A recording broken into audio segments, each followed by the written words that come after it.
कर्म वह फसल है जिसे इंसान को हर हाल में काटना ही पड़ता है। इसीलिए हमेशा अच्छे बीज बोएं ताकि फसल अच्छी हो।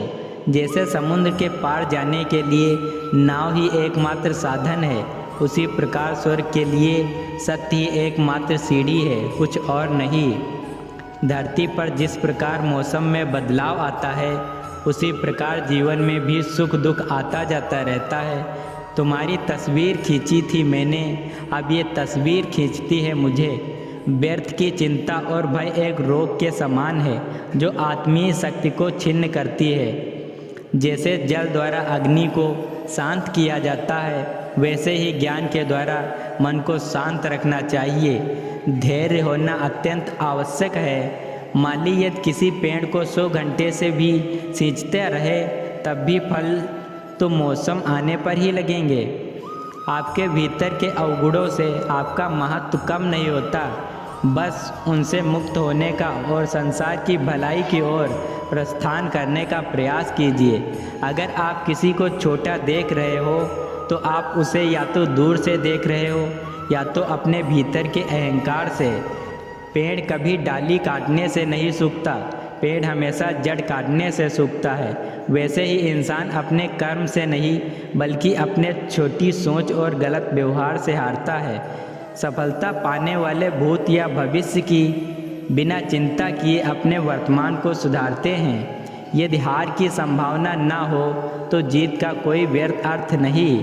तुमने खुद को कमज़ोर मान रखा है, वरना तुम जो कर सकते हो वो और कोई दूसरा नहीं कर सकता। बुराई को देखना और सुनना ही बुराई की शुरुआत है। समय के साथ बदल जाना बहुत आवश्यक है, क्योंकि समय बदलता सिखाता है, रुकना नहीं। प्रेरणा का सबसे बड़ा स्रोत आपके अपने विचार हैं, इसलिए बड़ा सोचें और खुद को जीतने के लिए प्रेरित करें। कर्मों का गणित बड़ा सीधा और सरल है। कर भला हो भला और कर बुरा तो हो बुरा। संसार का प्रेम वासना है, कृष्ण का प्रेम उपासना है। अच्छे कर्म करने के बावजूद भी लोग केवल आपकी बुराइयां ही याद रखेंगे। इसीलिए लोग क्या कहते हैं इस पर ध्यान मत दो, अपने कार्य करते रहो।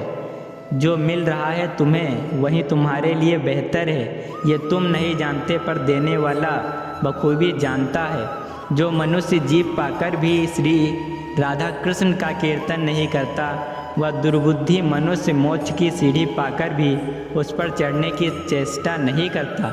दुख भोगने वाला आगे चलकर सुखी हो सकता है, मगर दुख देने वाला कभी सुख नहीं हो सकता।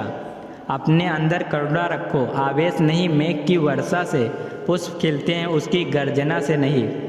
गलत व्यक्ति जितना भी मीठा बोले आपके लिए बीमारी बन जाएगा, और सच्चा व्यक्ति कितना भी कड़वा लगे एक दिन औषध बनकर काम आएगा।